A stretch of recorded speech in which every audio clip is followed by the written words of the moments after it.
Hi, and welcome. My name is Vincenzo Marchese, and I am the course director and instructor for this TOGAF 9.2 training course. First, a brief introduction.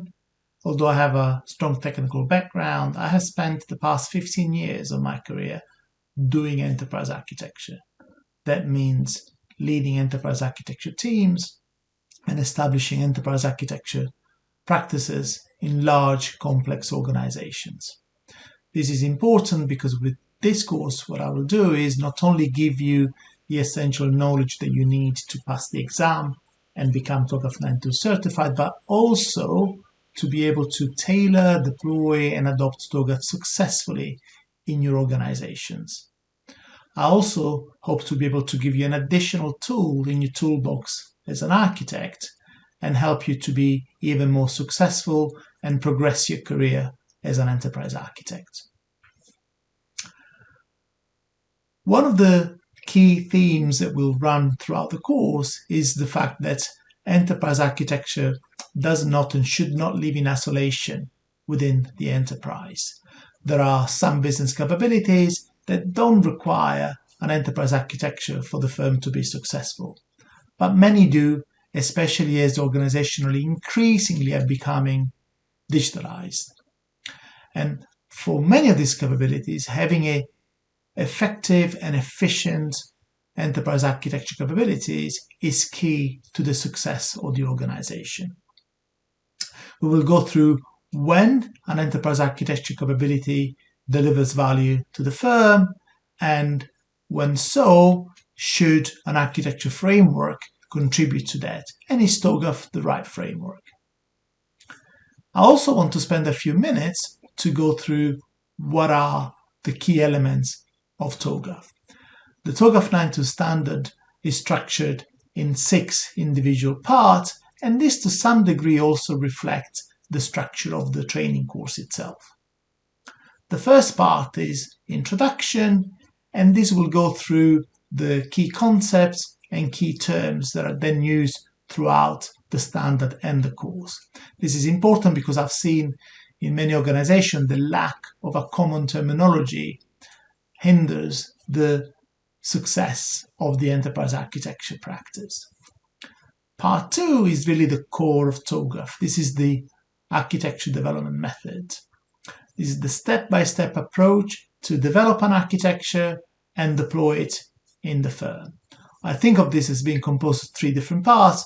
The first part is about establishing the framework and the capability. The second part is about developing the content. And when we do this, we'll go through what are the 4 domains of architecture: business, application, data, and technology. And really think of this in terms of developing a target state for the architecture in the context of the existing baseline starting point. The third part is about transitioning the architecture that we've developed into the real world to become a reality. However, having an architecture development method is not enough. It is a necessary but insufficient condition for success. We also need a set of guidelines and techniques to be able to translate that theoretical method into practical and specific tools to develop the architecture and transition it into reality. For example, the ADM will tell you to engage your stakeholders throughout the architecture development phases. Part 3 will give you specific tools to be able to identify who the stakeholders are and engage them in the most effective way. Part 4 is the architecture content framework.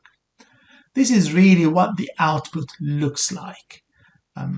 We will go through what are the architecture artifacts, what are the architecture deliverables, architecture building blocks, and solution building blocks, but also how to construct them in a way which makes them relevant by the stakeholders that needs to understand and act on them.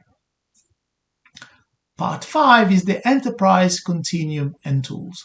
This is really a way to classify architecture output so that it can be reused, both in the context of an individual iteration of the architecture development method, but also reusing across iteration, and more broadly reusing even across organizations.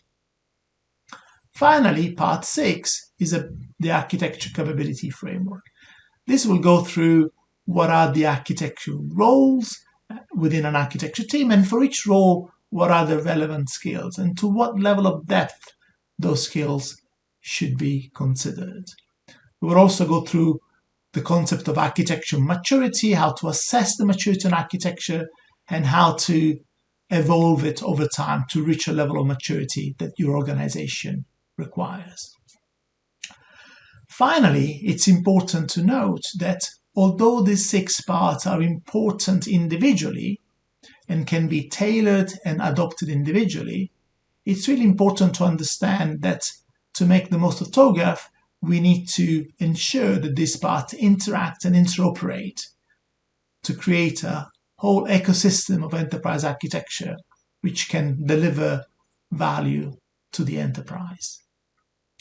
I hope this has given you a high-level overview of what the course will cover. I hope to be able to see you in one of my courses, and please feel free to contact me if you have any questions on the courses, but also on TOGAF itself. For now, thank you.